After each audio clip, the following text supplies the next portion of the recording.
নমস্কার বন্ধুরা, Bengali moms কিচেনে আপনাদের সবাইকে স্বাগত। আমি সোমা সরকার। আজকে বানাতে চলেছি লঙ্কার আচার। খুব জলদি একটা রেসিপি, লঙ্কার আচার। তাহলে চলুন কীভাবে বানানো হয় দেখা যাক। দেখুন বন্ধুরা, আমরা যে আজকে লঙ্কার আচারটা বানাবো তার জন্য সবার প্রথমে আমাদের লঙ্কা লাগছে। তো লঙ্কাটাকে আমরা এমনি করে চিড়ে নেব। দেখুন আমি আগে থেকেই লঙ্কাটাকে চিড়ে রেখেছি, কেন আমার ভিডিওটা শর্ট হয়, তো আমি এত কিছু দেখাতে পারি না। আপনারা কি করবেন, ধুয়ে জল ঝরিয়ে তারপরে কাটবেন, যেহেতু আচার তাতে একটুখানি যেন জল না থাকে। তারপরে আপনাদের ফোড়নের জন্য লাগছে দেখুন অবশ্যই সর্ষের তেল আর কারি পাতা, হ্যাঁ। আর দিতে হবে মৌরি, সাদা সর্ষে, কালো জিরে, মেথি আর হলুদ আর পরিমাণ মতো নুন। আর সবার লাস্টে লাগবে লেবুর রস। তাহলে কীভাবে বানাচ্ছি চলুন। দেখুন আমরা সবার প্রথমে কড়াইতে আমরা গ্যাসটা অন করে নিয়েছি, কড়াইটা আমার গরম হয়ে গেছে। তো আমরা এই যে সর্ষের তেলটা দিয়ে দেবো।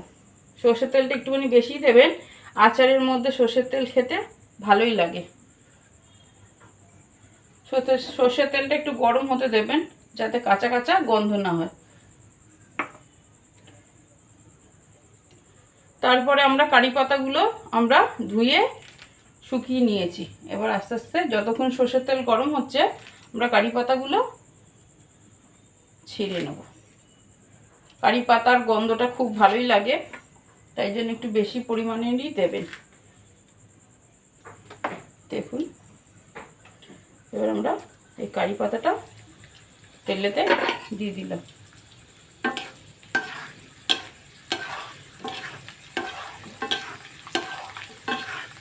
দেখুন কারি পাতাটা এই যে চটপট চটপট করছে, তার মানে আমাদের তেল গরম হয়ে গেছে। এবার দিতে হবে এক এক করে এই যে আমরা যে মশলাগুলো রেখেছি সেই মশলাগুলো আমরা দিয়ে দেবো। এখন গ্যাসের ফ্লেমটা আমরা কমিয়ে নিলাম, কারণ মশলাটা পুড়ে যাবে। প্রথমে দিলাম মৌরি, তারপরে সর্ষে, মেথি, কালো জিরে আর সবার লাস্টে হলুদ দিয়ে এটাকে একটু ভাজা ভাজা করতে হবে।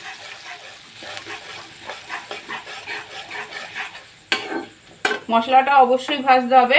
এইটা আমাদের অনেক রকমের মশলা দিতে হবে, যতটা পরিমাণ বেশি মশলা দেবে তত খেতে স্বাদ হয়। মশলাটা কিন্তু খুবই ভালো লাগে লাস্টে।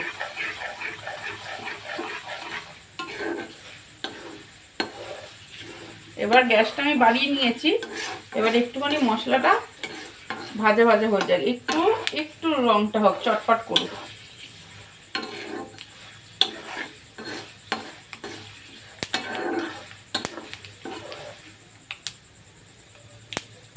দেখুন মশলাটা চটপট করছে, আপনাদের কাছে আওয়াজ যাচ্ছে কি না আপনারা বলবেন। এবার দিয়ে দেবো আমরা এই যে চিড়ে রাখা কাঁচা লঙ্কাটা।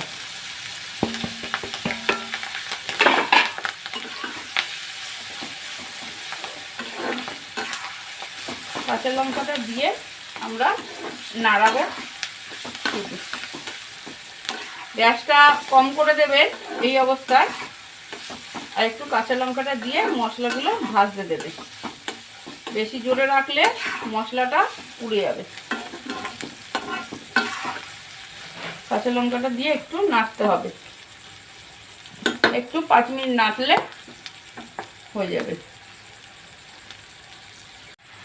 দেখুন আমি এই 5 মিনিট লঙ্কাটা একটুখানি নাড়ি ছাড়িয়ে নিয়েছি। একটুখানি লঙ্কাটা মানে না ভাজা না কাঁচা, একটুখানি যাতে কাঁচা ভাবটা মরে যায় আর লঙ্কাটা একটুখানিও ভাজা ভাজা হয়ে যায়, এই অবস্থায় আমরা দিয়ে দেবো নুন। আগে যদি আমরা এতে নুন দিতাম তাহলে কি হতো, লঙ্কাটা গলে যেত।